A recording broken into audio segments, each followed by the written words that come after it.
Today on Investigate TV Plus. From tragedy, we draw knowledge to improve the safety for us all. After an aviation disaster, it's up to federal investigators to figure out a cause and make recommendations designed to improve safety. But there's two sets of rules in the government. We take an in-depth look at the hurdles in the way of critical safety suggestions and efforts to eliminate barriers. Plus, the age of fraud. He said, "Don't worry, I'm not going to take your money. Your money's safe." A retiree placed her trust into what she thought was a reputable business, but their assurances disguised a shakedown that wiped out her life savings. It was all that I had because I'm on Social Security. We examine a convincing crypto con targeting seniors, identify the red flags, and provide solutions to protect your hard-earned cash. And an inspiring story you'll want to sit and stay for. These are the ones that have not been adopted yet. How young artists draw attention to the plight of shelter dogs. In-depth stories that inform and inspire. You're watching Investigate TV Plus. Air travel safety is top of mind following recent crashes, collisions, and near misses. In the first 3 months of 2025, more than 36 aviation accidents and incidents were reported to the FAA, including a deadly mid-air collision between an American Eagle flight and an Army Black Hawk helicopter near Washington, D.C. I'm Tisha Powell. And I'm Lee Zurich. In the immediate aftermath of a serious aviation accident like the one in D.C., the National Transportation Safety Board is tasked with investigating evidence from the crash. NTSB investigators use the information gathered at the crash site to determine a cause and issue recommendations to prevent future tragedies. But we discovered many of the agency's critical safety suggestions have never been adopted. Investigative reporter Josie Sturman digs into decades of recommendations, examines where some of them stand now, and why others remain in limbo. From the wreckage pulled up from the icy waters of the Potomac in Washington, D.C., to the clues buried deep down in the fractured pavement of Philadelphia. As the nation mourns devastating aviation crashes, investigators from the National Transportation Safety Board are picking up the pieces. From tragedy, we draw knowledge to improve the safety for us all. Any aviation accident investigated by the NTSB is the unraveling of a series of seemingly small decisions, malfunctions, or mistakes that can ultimately break apart not just an aircraft, but the ties that bind families together. Our family chain was destroyed. A big link was shattered, but we have hope that one day we will all be together again. Faith in the future is what keeps Mary Hummer from dwelling too much on the pain of the past. The heartbreak that began the day her big brother Charlie Likens was killed in a plane crash. No matter how long it is, you still get teared up. It was the 2006 crash of Comair Flight 5191 in Lexington, Kentucky. West side of the runway was a Comair regional jet taking off. Records show that after attempting takeoff on the wrong runway, one that was too short, the plane ran off the edge. It crashed through the perimeter fence and trees and burst into flames, killing 49 of the 50 people on board. As with many investigations, the NTSB did issue recommendations designed to improve safety and prevent tragedies. But getting them adopted, we found, involved lengthy negotiations with the FAA, with recommendations left up in the air, unresolved for years. It's a problem experts say continues to this day. With several hundred recommendations open for aviation, want to do something about it? Adopt the recommendation of the NTSB. You'll save lives. Get out and do something. I don't want to have to meet with those parents like that again. Our national investigative team, with our partners at the Arnold Center for Investigative Journalism, decided to do an exhaustive analysis of NTSB aviation recommendations dating back to the start of the century. Since 2000, we've found the agency has issued nearly 1,400 directives specific to the FAA. But we discovered about 1/4, more than 350, have been closed without the requested remedies, ranging from making pilot background and training records searchable to be certain they're safe to fly, to requirements that weights on certain aircraft are measured and logged before takeoff. Another nearly 200 recommendations are still open, including one from the Miracle on the Hudson about emergency procedures, others calling for more oversight of living history flights, helicopter tours, skydiving operations, and hot air balloon rides. Despite the FAA taking actions that it believes address safety concerns, the NTSB has labeled the responses on those recommendations and more than 50 others unacceptable. Why is it that the NTSB is saying, hey guys, we should be doing this, but the FAA isn't implementing those instructions, that guidance that they've given them? Because there's two sets of rules in the government. The NTSB doesn't look at the financial consequences of what we recommend. NTSB is an independent, no oversight. They make the calls, they can recommend anything they want. Those recommendations come to the FAA. But there's a big difference. The FAA wouldn't talk with us despite repeated requests since last year. But as a former FAA administrator, Randy Babbitt knows the distinction well. Those NTSB recommendations landed on his desk, with competing interests impacting solutions, as the disasters weighed on his conscience. I get the emotional side of it. You're up close to, right there with the, right heartstrings, the aftermath and the families. I mean, it's horrible. It's absolutely horrible. And it's not for lack of wanting to do it. It's the system that is built to protect it. Sometimes those protections slow you down. Slowed by congressional mandates and priorities, impact studies, and industry input from stakeholders including the airlines, pilot unions, and aircraft manufacturers. But the biggest hurdle, Babbitt says, is cost. It's a factor we found in the correspondence for dozens of NTSB recommendations that haven't been adopted. That's because before it can make any new safety rule, the FAA is legally required to do a cost analysis to prove the benefits of change outweigh the price. I completely understand when people say, well, I don't care what it costs. Well, parts of the government do care, and that's where the conflict comes in. And our team found the back and forth battle can be fought for years, with the NTSB echoing the same concerns, even as more deadly accidents occur. Oh, that little with the C on it, that's a piece of the airplane that someone gave me. And my friend's dad stamped a C on it. Mary Hummer hopes one day the debate over safety recommendations will move faster, focusing less on the cost of change and more on the people who could pay the ultimate price. I think there's nothing that you can do that's more important than figuring out why it happened and don't let it happen again.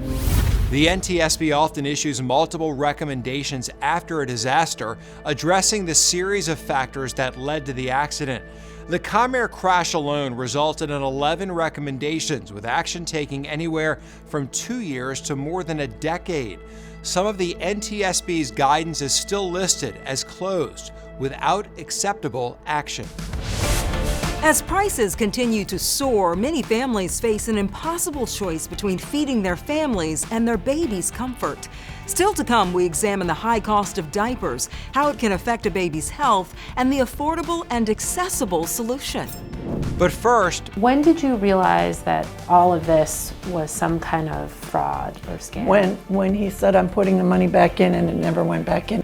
a retiree thought she was doing everything right, but she fell into a criminal's clutch. We take an in-depth look at how a popular crypto con gains your trust and show you the signs their help is a hoax. Our in-depth coverage continues. You can get connected to InvestigateTV Plus on all social media platforms.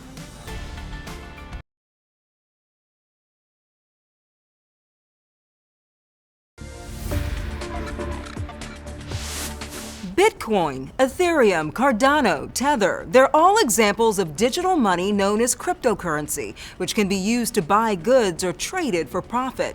Since the end of 2021, ownership of digital assets in the United States has nearly doubled. As of January 2025, approximately 28% of Americans, or 65 million people, own digital currency, while another 14% say they plan to buy it. But what is cryptocurrency and why do some investors find it appealing? Sean Worthington is a tech innovator who created a digital currency called CloudCoin. He explains how crypto works. Cryptocurrency is money. When we have cash in our pockets, the writing that's on the paper is actually data.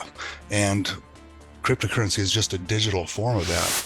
Digital currency doesn't require a bank to verify transactions, which law enforcement says has made it popular with criminals. Investigative reporter Amy Cutler takes an in-depth look at a crypto scam that's cost consumers millions and speaks to a woman sharing her story as a warning.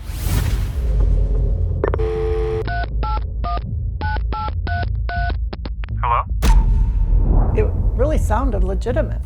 Tamara Glarum thought she was doing everything right. What appeared to be a problem with her PayPal account sent her searching for help.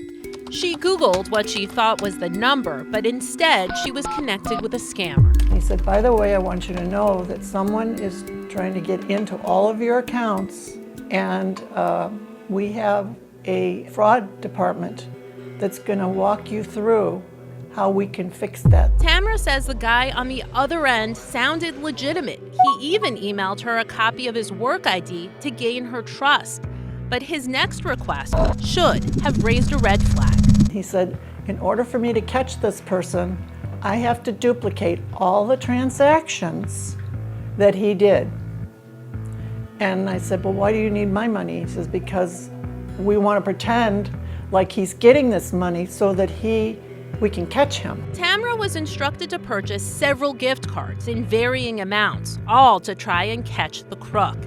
Then she was told to take more money out, putting that into a Bitcoin ATM.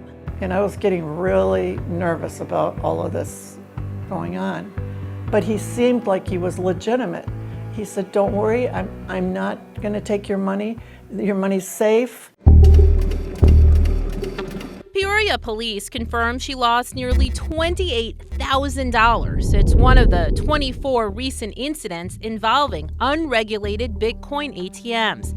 In total, just in Peoria last year, they say families lost nearly $1 million. In 2023, the FBI found people in Arizona reported losing about $325 million. And that's just what was reported. Experts say there are about 600 Bitcoin ATMs statewide, and as that number grows, so do the risks. What do you tell these people when they reach out to you about this? What can you say? You know, you just pretty much tell them that just sorry, and there's nothing much we can do. Ron Norfleet is the sole investigator in the Yavapai County Sheriff's Office fraud unit. Unable to solve the growing problem on his own, Norfleet reached out to the Arizona Attorney General's office for help. Let's do it. We rode along with Norfleet as he stopped by dozens of Bitcoin ATMs, posting these signs. It's part of a new initiative to warn the public their money might be in danger. They are Hollywood actors, and they can figure out your mood about 2 nanoseconds once they get you on the phone. So it was really eye-opening at the beginning just how much nefarious activity, how much fraud happened. Anthony Zervos is a fraud analyst for Digital Mint, a company that used to own and operate Bitcoin ATMs. Their ATMs used to flag new customers who were making large transactions, running them through a series of questions to determine if they were being scammed. Maybe 2 in 10 were legitimate, maybe 2 in 10 were actually like, I know what I'm doing. But most Bitcoin ATM operators don't have those precautions in place. In Arizona, they're not required to. Instead, users are typically guided through a series of prompts like this, which advocates say are easy to swipe through. If this is going to be part of our lives moving forward, let's put some rules around it and try to protect people. Seniors are particularly susceptible. When did you realize that all of this was some kind of fraud or scam. When he said, I'm putting the money back in, and it never went back in. Tamara is speaking out in the hopes that she can prevent someone else from being scammed. The consequences are real and devastating. It was all that I had because I'm on Social Security. And that was my savings and my IRA.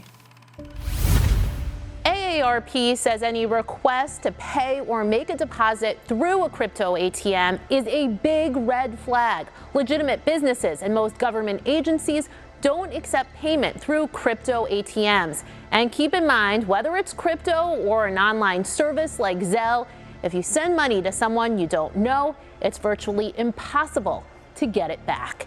In Phoenix, I'm Amy Cutler. Still ahead, pause, paint, and purpose. How some young artists bring attention to shelter dogs and tell their stories. Hi. But first, parents across the country struggle to afford basic baby needs. We take a look at what many call a diaper crisis and explore solutions helping families maintain the comfort and health of their children.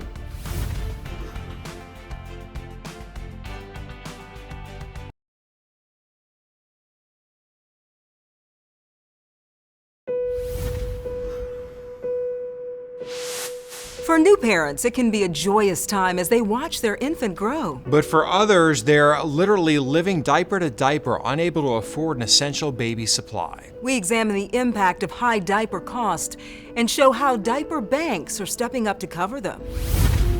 It can be really expensive, especially like when they're growing fast. Trinity Obert is a mother of 4, including 2 kids under the age of 2, who she says go through dozens of diapers in a week.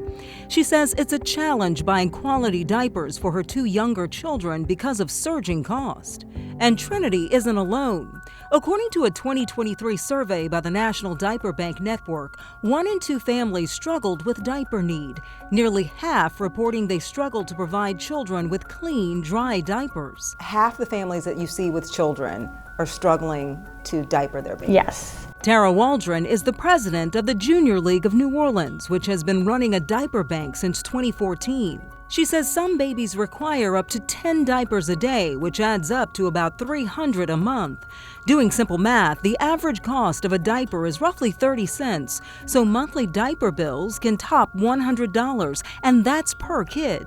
It can be really, really difficult for those that are already struggling just to do basic things in their home. Despite the expense and need, no federal government assistance program, which includes SNAP and WIC, provides funding for families to buy diapers. And that brings up another concern. Sometimes, like when you have to get the really cheap ones, it's just not the best quality and can irritate my kids' skin. And skin irritation isn't just caused by the use of cheaper diapers. When families cannot afford diapers, they may delay changes or attempt to reuse disposable diapers. Pediatricians say less frequent diaper changes can put a baby at risk for rash, urinary tract infections, and disrupt its sleep. When you have to choose between putting food on the table or a clean diaper for your baby, right, that's a really hard choice because there's no right and wrong answer. It's just hard. One solution to ease the financial burden on families: diaper banks. Helping Mamas in Atlanta collects and distributes essential baby supplies to families, including diapers. CEO Jamie Lackey says they see mothers camping out at their diaper giveaways with only 1 or 2 diapers left because they can't afford to buy them. It's the amount of relief, and it's not even the words too. We see the words, they're so grateful, they're so thankful. It's the way their physical appearance just changes from stress and anxiety written all over their face to just total relief, smiles all around. As for Trinity, she's been getting assistance from her local diaper bank. With their help, Trinity says she's been able to focus more on important things for her kids. With my kids, I feel like this is still their childhood and I don't want to be worried about too many expenses. It just means a lot. In 2024, Tennessee became the first state in the U.S. to cover the cost of all diaper products for children under the age of 2 enrolled in Medicaid. As of March 2025, more than half of states and the District of Columbia do not charge sales tax on diapers. Up next, the art of finding forever homes for longtime shelter dogs.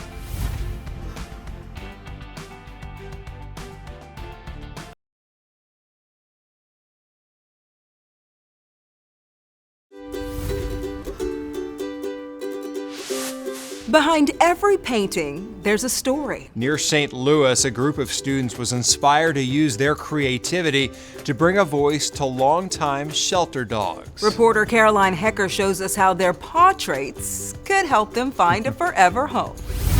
I love it. Color by color. So cute. Stroke by stroke. Students at House Springs Elementary are bringing these four-legged friends to life. Find your portrait. They're using art to tell stories. These are the ones that have not been adopted yet. Painting portraits of dogs living at the Jefferson County Animal Resource Center.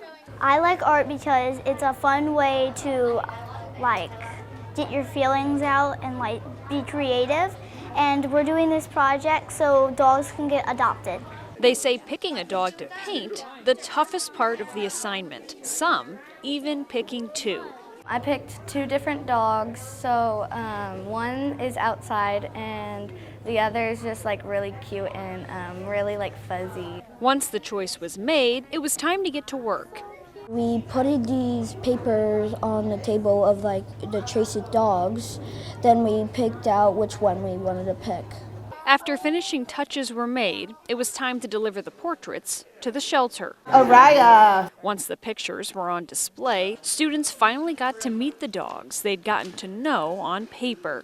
Hi, Zero! Shelter staff says many of the dogs have been at the shelter for more than a year. And a colorful addition to their kennels could draw the eye of their long-awaited owner. We sometimes put artwork or things that grab people's attention to kind of get them to look at them a second time. This is going to be great. It's something that we can send home with the adopter once they finally get adopted. For the kids, the hard work is paying off with some puppy love. They're playful, they're helpful, and they're just really fun. Absolutely priceless seeing the pictures next to those dogs a couple of times. So cute. And then the big dogs and the little puppies, all adorable. So cute. All right, that's it for us on Investigate TV Plus. I'm Lee Zurich. And I'm T. Chappelle. Thanks for watching.